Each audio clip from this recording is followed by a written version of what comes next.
Hello' guys, আজি আপোনালোকৰ মাজলৈ এখন নতুনকৈ গাড়ী লৈ আহিছোঁ। গাড়ীখন হৈ গ'ল Hyundai grand i10 sports model.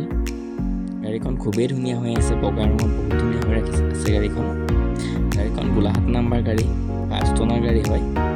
চাব পাৰে আপোনালোকে গাড়ীখন, দেখাই দিছোঁ ভালকৈ। টায়াৰ কণ্ডিশ্যন গাড়ীখনৰ বহুত ধুনীয়া হৈ আছে।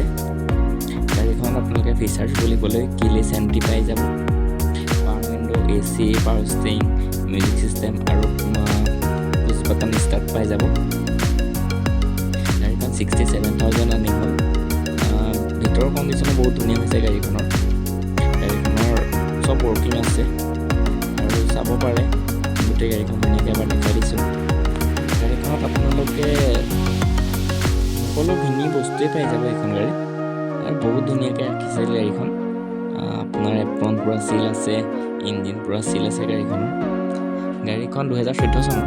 গাড়ীখনৰ দাম মই ৰাখিছোঁ 3,50,000 টকা। ৰিফাইনেন্সো গাড়ীখন হৈ যাব, আৰু যদি দৰকাৰ হয় তলত দিয়া নাম্বাৰত কণ্টেক্ট কৰিব পাৰিম।